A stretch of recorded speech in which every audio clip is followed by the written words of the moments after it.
everyone, and welcome to another Fresh Fiction Video Book Club. Today's guest is the just wonderful, delightful Jade Lee, who, Jade, I was thinking, I have known you now for over 10 years at least, and I know that's probably just a drop in the bucket with how long you have been a friend of Fresh Fiction and doing things. So I'm so glad to see you today and where we can talk about your new book, VIXEN. Hey, I'm going to yeah, my husband's streaming a movie right now and it's messing up my internet. So he loses. Sorry, there I had to text him. See all the benefits of technology. But officially welcome, Jade. It's so good to see you again. It's been a while. Yes, pandemic messed up stuff for a lot of people, and I I had this idea that when the pandemic hit, that okay, lockdown happened. I will stay home. I will write my books. I will just be quiet, and this will be, I'm very sorry about a worldwide pandemic, but it'll be good for me. So it was very good for me for 5 weeks. And then about 6 weeks, I'm like, okay, get me out in the world again. But it took a while. It took a while for events to start happening again, and I'm back out in the world. Yay! Even though it's internet world. Hold on. Sorry, husband. Well, for some of our readers and listeners, Well, we can't fix my issue, whatever it is now. I'm sorry. Uh-oh, he's gonna try. Husbands. He's my technology guru. He actually saved my butt earlier tonight. So I have to give him some props. Hey, we always appreciate the technical help. Yes. Definitely. But for our new readers and listeners, can you tell us a little bit about yourself and how did you first get started writing before we get into your newer stuff? Oh, well, I was an English major in college. My mother decided that I would go into the diplomatic corps. And if you know anything about me, that was whack. Absolutely crazy. And I have always been a storyteller. Now, my mom might have called them lies, but what did she know? I told dramatic tales, and then after college, what am I going to do? I know what I'll do. I'll be a great American screenwriter um, from Central Illinois. That didn't quite work out. My husband and I, we both got different master's degrees in Southern California. We from the University of Southern California, and we had a race because he wanted to come back to the Midwest, and I wanted to work in Hollywood. So him with an MBA and me with a professional writing degree. The race was who got a paying job first. So we moved back to the Midwest. He got a paying job, and I just started writing between Sesame Street and Barney. And I've always loved romance. So I broke into I did one of the first futuristics ever with a small press, but then broke in as a Regency romance, and I have been writing ever since. It's been 30 plus years. So I've wandered into paranormal, I've wandered over into sports, but I always come back to historical romance because you know what? That's the best. Did I fuzz Well, out? that's when I first started reading of yours. No, no, no, no. You're good. You're good.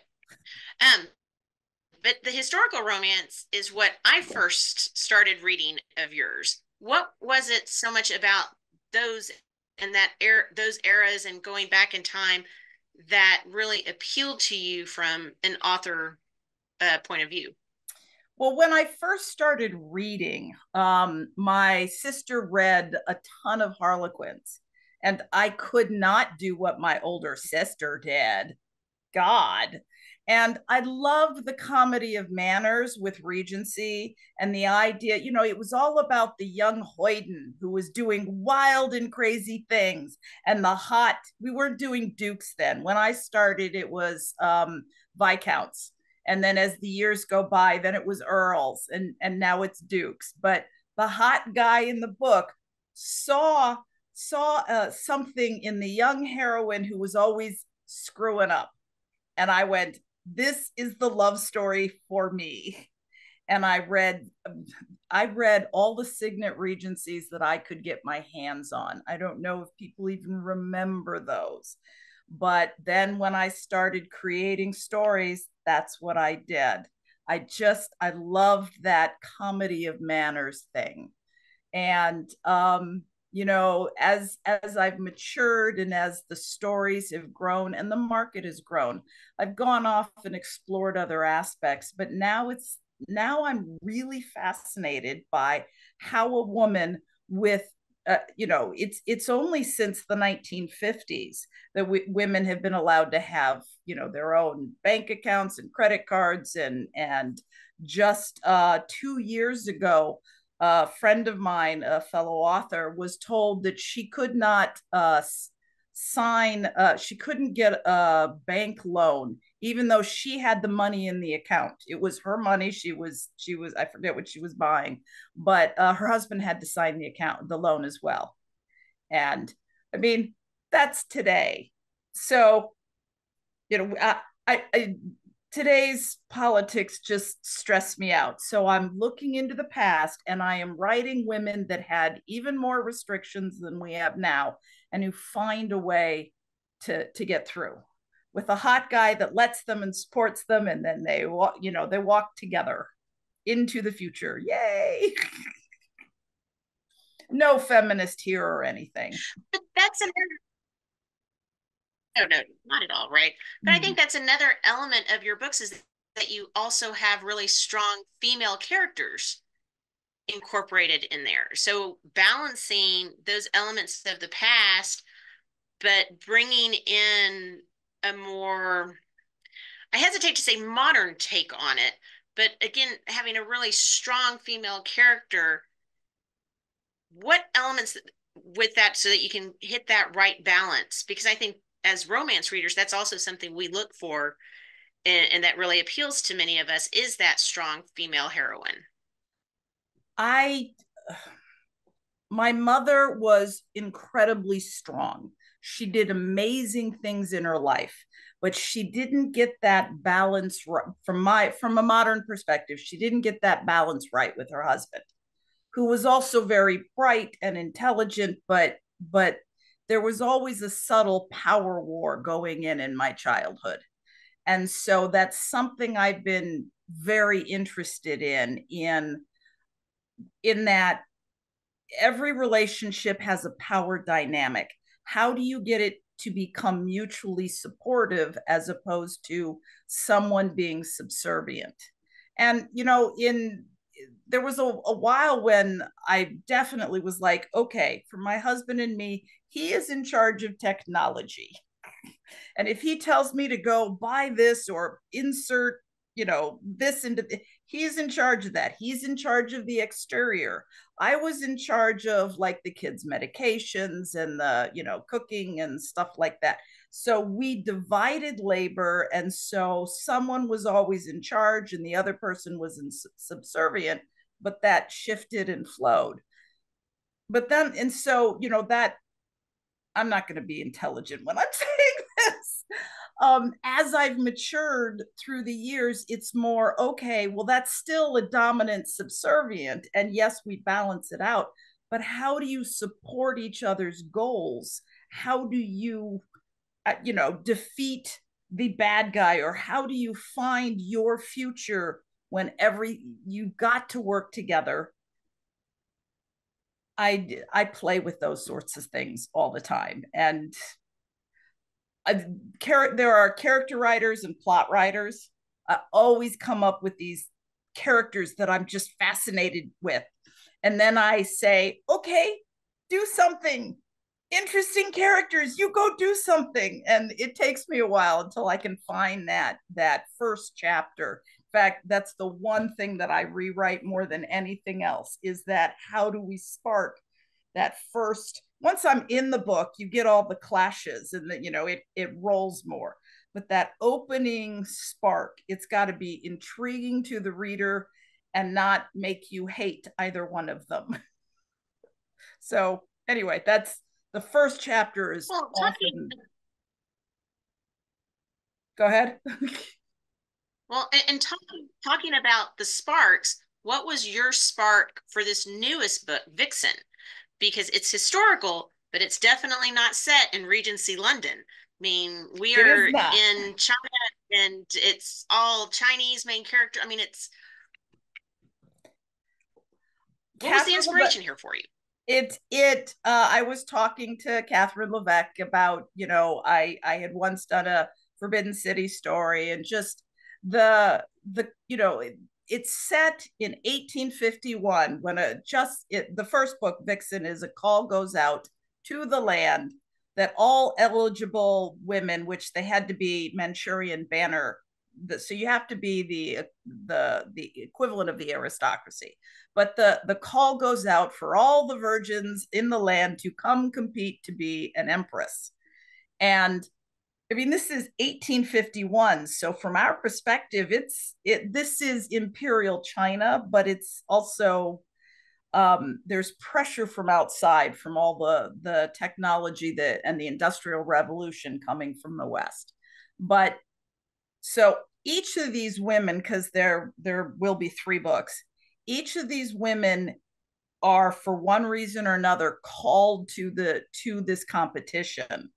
But let's be honest, becoming a one of, I think the total was 35 virgins serving the emperor, who was an 18-year-old kid. It's like, yes, you get to be Empress of China, or you get to be a favored concubine, but you are locked in the Forbidden City for the rest of your life with a bunch of eunuchs, and there's a lot of sniping. This is really not a good life. But how do you convince dad, or how do you escape this setup? And the heroine of Vixen, she's primed. She has all the bribes have been paid. She is all set to become the next empress of China. And yet she finds something better than being empress. And yay her. Now, how much research was involved in this story? Oh, Because too much. again, a lot of readers are not familiar with these stories.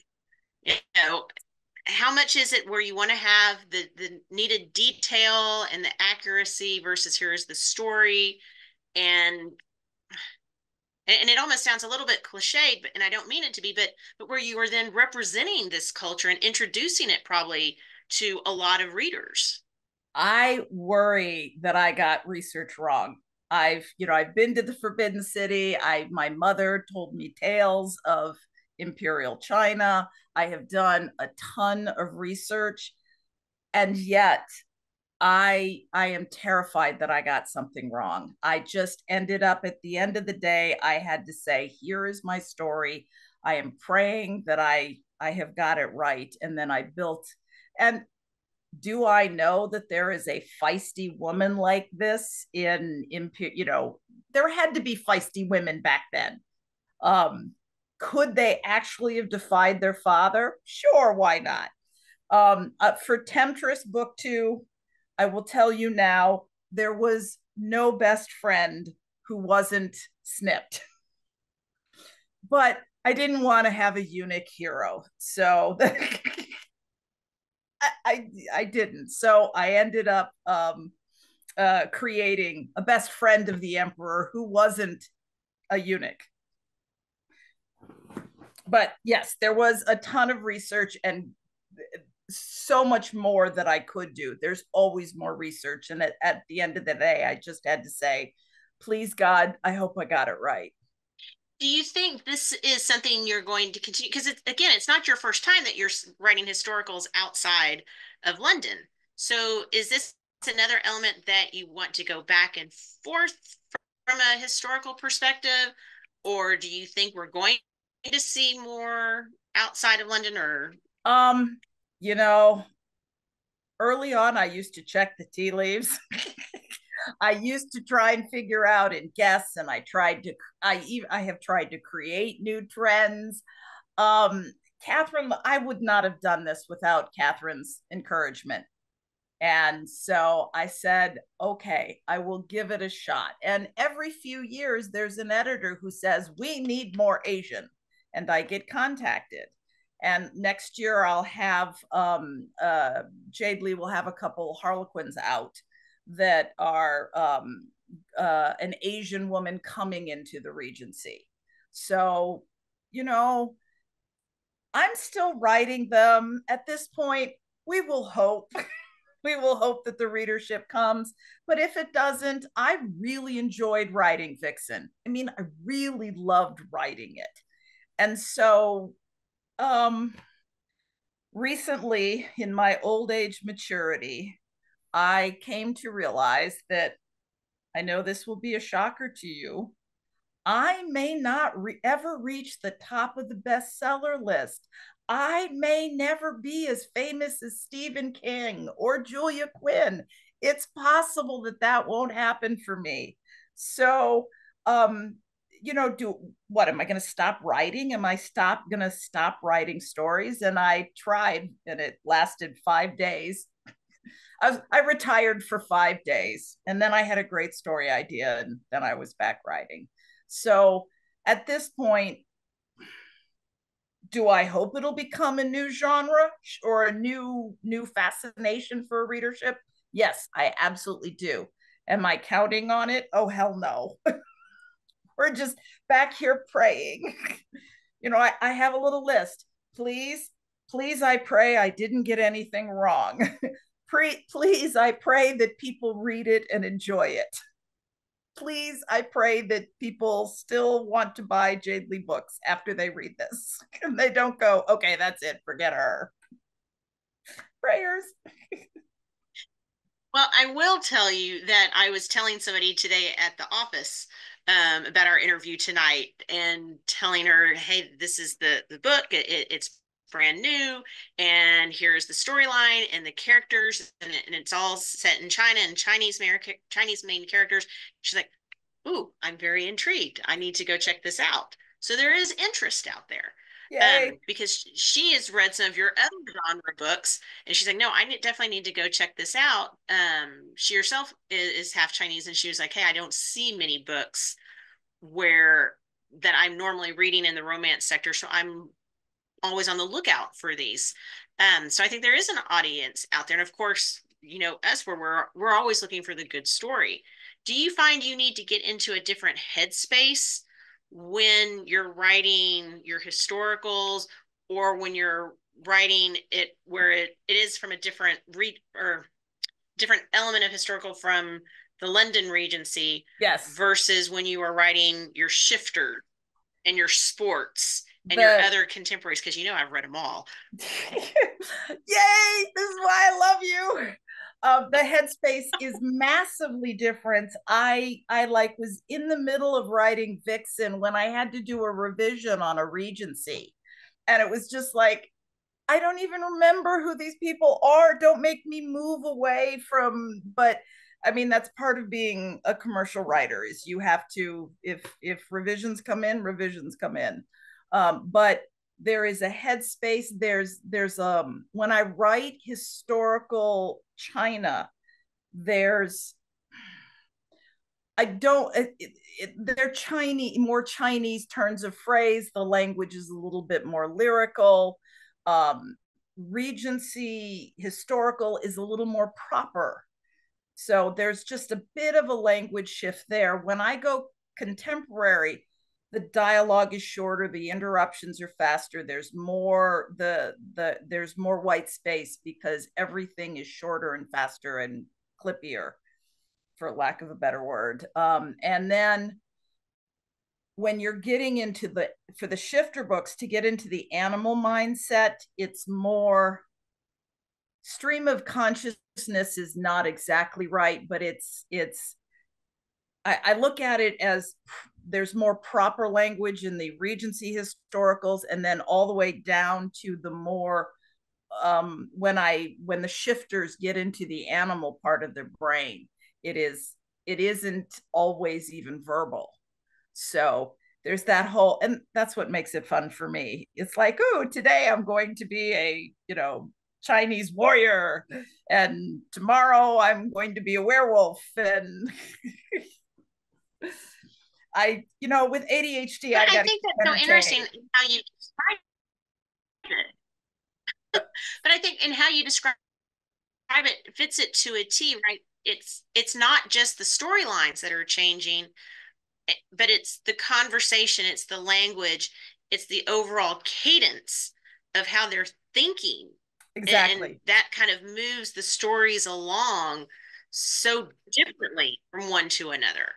I'll tell you, there were two moments that really locked this in for me way early. Um, I watched Buffy. I actually came to it late, but once I started watching it, I was focused on the language and the dialogue and how they did that. And then around that time, I read a book, and I can't even remember whose it was, but it was like Tarzan redone.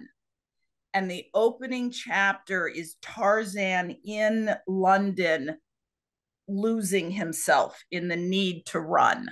And just the way the lyricism and the stream of the language was just stunning. And so it's like, okay, learn that, do that. So I wish I could remember the book, but it was really good. Does someone else remember? It was basically a retelling of Tarzan as a romance. What I do you find to be the biggest challenge then to get into the right mindset? Every stage of my career, I try and I say this is the answer right there. Well, just recently I've learned that there is no answer. So the stories I'm telling now, the challenge is not, it used to be write it smarter or write it more to market. Now I am going back down to the base of the love story, just the needs and the emotions of the love story. And uh, you know, it's you do that full circle and you come back to the beginning and go, oh, that's what I should have been doing from the beginning. But you've got to wander around to get back to the basics. So I'm in a back to the basics place right now. And the minute I want to add sparks or, let's add a Chinese fairy, why not? The minute I get that impulse to wander away or do something sparkly, for lack of a better word, is the moment I have to say, what are you running away from? What emotional content are you shying away from? And I've learned I have to do that in my real life too. Okay. That I am very good at. I'm going to go follow this shiny thing over here. And hey, internet shopping is easy as opposed to dealing with whatever's going on in my life. And I think that's something we can all relate to is to, oh, wait, squirrel. What is that Squirrel. other element that is preventing us from staying that focus and that we need? Um, and Jade, somebody chimed in on our chat. Was it perhaps Wild at Heart Yes, by Patricia yes, Gaffney yes, for the yes, Tarzan? yes. See, our Yay, readers thank you. know, definitely. Well, Jade, I want to switch over and get a few of our fresh fiction facts in.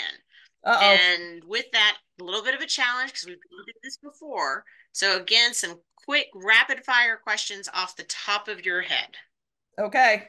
Top of my Okay. head, ready. And start on your head. And an easy one to start off with. Okay. Who would you most want to be stuck in an elevator with? That's not an easy one, but okay. At the moment, Stephen Moffat. So he took over Doctor Who and did Okay. my favorite Doctor Who. Then he left, and then he came back. And it's like, okay, talk to me about because he took Doctor Who to a whole new level, and then he left, and now he's back, and I want to know all about that. I'm I a kind of figured it was the aspect of the Doctor Who at that point where it might have made a difference also, besides just Moffat. But I've got true, true. my own elements there, right? So it's like, okay. Well, and I have friends who work in film and television, and that whole I write a book and then I send it to my agent and hopefully it sells. Film and television is so collaborative. It's I haven't done the work to enter that world, but boy, it's exciting. Just the idea of, but it's also terrifying that for my friends who are in Hollywood, it's this is my baby, and they want to mess with it. So, um, anyway, I love learning about that collaborative effort. Okay. Assuming they were real, who would you rather encounter? A shifter or an alien? Shifter. Well, ew. Nah, I want to know about the magic and the changing and the all of that. I mean, aliens are exciting too, but I don't want to get probed. So let's I just the shifting between animal and back fascinates me. Would you ever want to do a writing collaboration, and with who? And I'm going to expand it not only just like from a book perspective, but if you did venture into screenwriting, I want to give you all the options there. Well, Shonda Rhimes and I mean, I would love to sit down with Shonda and do anything with her. Her grocery list would be fantastic.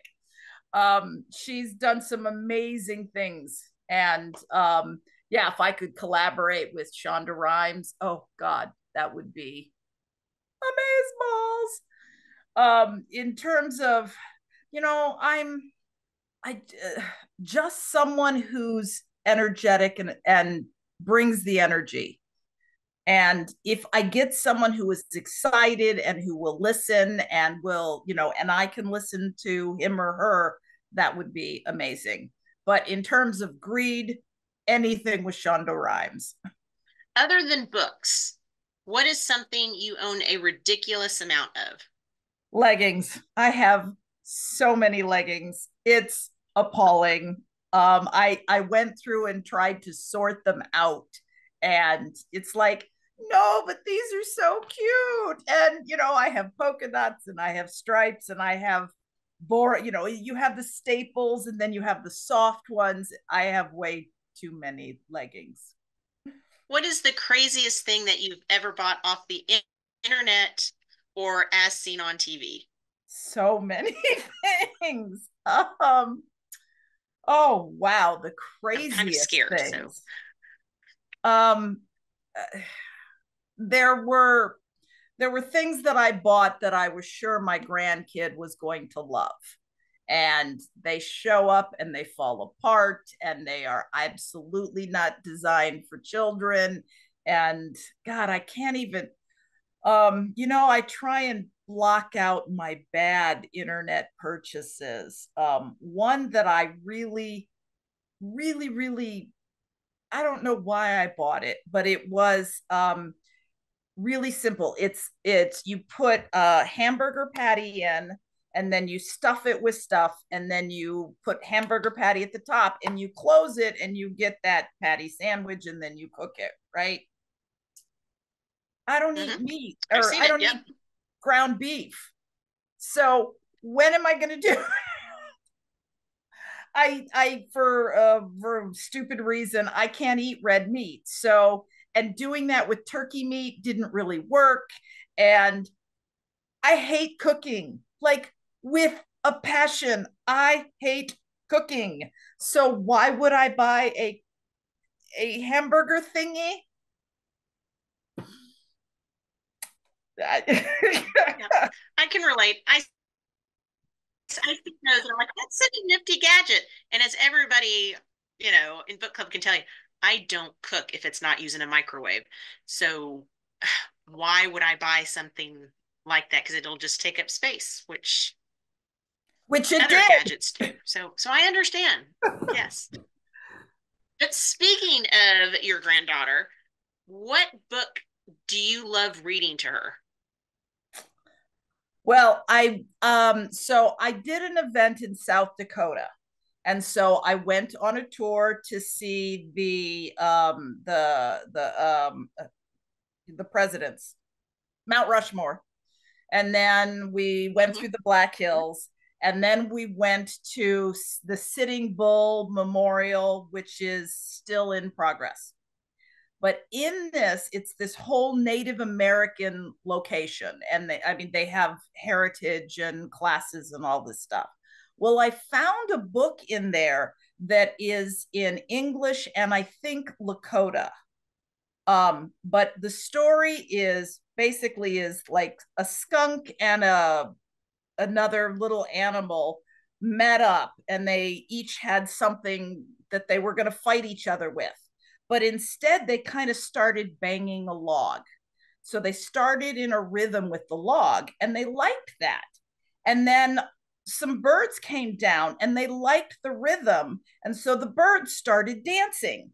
And then more and more animals come in and start dancing to the rhythm until the leaves of the trees start shaking, and in comes a grizzly bear, and all the animals freeze, and then the grizzly bear starts to dance too. And then they all have a great time and they dance and they have this party as they, dance away. So I see my granddaughter next week, and we're going to read this together, and we're going to bang things, and we're going to dance like birds dance, and dance like squirrels dance, and then we're going to be a grizzly bear and we're going to dance around, and we're going to drive her mother crazy. And that is exactly part of your role. Yes, is to then drive her mother crazy while you get to have all the fun. Yes. Yep. Yep. That is my plan. um, what is I mean, that's a great plan. Uh, from a reading standpoint, what is your most dog-eared or reread copy of a book? The thing that you keep going back to? I don't reread a lot. Um, I reread as a kid. I reread the Narnia Chronicles over and over and over again. So had that memorized. Um, as an adult, there are books that are on my shelf that I look at, and it's you get the warm feeling, but I haven't read them again. The Once and Future King was one that I remember and love. I'm trying to think of some romances that are there. I have some friends books. I keep pushing to read more, and to trying to think. It's been a while since I need to go back on that shelf and look. I've been you're stumping me. I It's in Oh my other gosh. room. So Well, what are I guess one of the things though I think of when you're talking about some of the books that bring the nostalgia back to you, like the Once and Future King or the Chronicles, do you ever worry about going back and rereading those? I mean, even not I being a do. rereader, but because of that nostalgia feeling, it's going to change how you thought about it when you had such fond memories. I do, and because I've done that, I've gone back and just to classic books and said, "Oh my God, the point of view is all over the place." I read the Lord of the Rings a lot as well, but going back to it now, even when I read it then, I was really disappointed at the women's roles. That the women were just there being beautiful, and they didn't. And and then there's a moment when the elven queen looks at each one of the Fellowship of the Ring, and they, she looks at them mind to mind, or, and Sam blushes bright red and looks away, and she holds Aragon's gaze for a long time. And I know I'm geeking out here, but we are never in. This is such a beautiful opportunity to see deeper into the thoughts of the Elven Queen and our fellowship's brain. This is a great moment, and he doesn't go there. And a lot of my favorite fantasy books, certainly, they miss the deeper characterization that we get in romance. And so a lot of the more fantasy books that I go back and read, it's like, okay, this is not how people fall in love. I know she's a babe in a brass bra, but this is not how people fall in love. And I which is why I write romance. That's why I love romance, is because I want that deeper characterization. But the older ones that I used to love, novels have evolved in our lifetimes, in from their beginning in the 18, I don't know, when was the first ones, 1830s, but or even before that. Novels have evolved and the form has evolved, and thanks to the internet and TV, scenes have tightened and shortened. Uh you know Jane Austen too, and okay, I've lost her name, but the woman who brought back Regency romance, crap. Anyway, um going back and reading her, the technique, I want to take in, yes, Georgette Heyer, thank you. I want to take an editing pen to Georgette Heyer. And I know that's terrible of me, but you can't have one paragraph that lasts 3 pages. That's just not what we do anymore. And, great aspects of dialogue and characterization. But you know what, sweetie, let's trim that down a bit and go deeper. So yes, that's one of the reasons I have not gone back, because I don't want, I have fond memories. If E.B. White, the Once and Future King, I remember sitting on the couch and sobbing. Just, I'm crying. And my mom comes over and is like, "What's wrong with you?" And then I just turned the book, and she actually knew the book. She'd never read it, but she knew the story. She knew, everyone knew Arthur's tale, but she said, "Oh, I understand." And then she laughed. If I were to go back and look at the Once and Future King and start critiquing the technique, oh my God, that would destroy me. Well, Jade, before we switch over to our follow-up happy hour with our readers, tell us, when should we be expecting Temptress to come out, and where is the best place for our readers and listeners to stay up with you and find out all the different goings-ons? Well, signing up on my website, just a new website just launched, so hopefully there are no glitches, but it's jadeleeauthor.com, because there is a Jade Lee porn star, so I am Jade Lee author. Anyway, just sign up for my newsletter and that will give you all the details. I'm going to have to look around the camera to see the calendar. Temptress comes out September 21st. A Saturday. Awesome. I'm launching on Saturdays. Jade, a Saturday. I know, but I mean, there is some logic there. I have a lot more time to read on a Saturday versus a Tuesday where I have to go into work the next day. True. So new books on a Saturday, that gives me the entire weekend. Works for me. Whatever. I appreciate that. Whatever. I mean, these days there are so many books out, just whatever works, right? And, read my books whenever you can. Because there is a different book and a different genre for whatever the mood is going to strike you, and they are all fantastic. Well, you can also just say, because I'm ADHD, so little hoppy bunny over here for a while, over here for a while. Well, Jade, thanks a lot for joining us this evening. I really, as always, enjoyed talking with you, but stick around for the happy hour with our readers. I will, and thank you.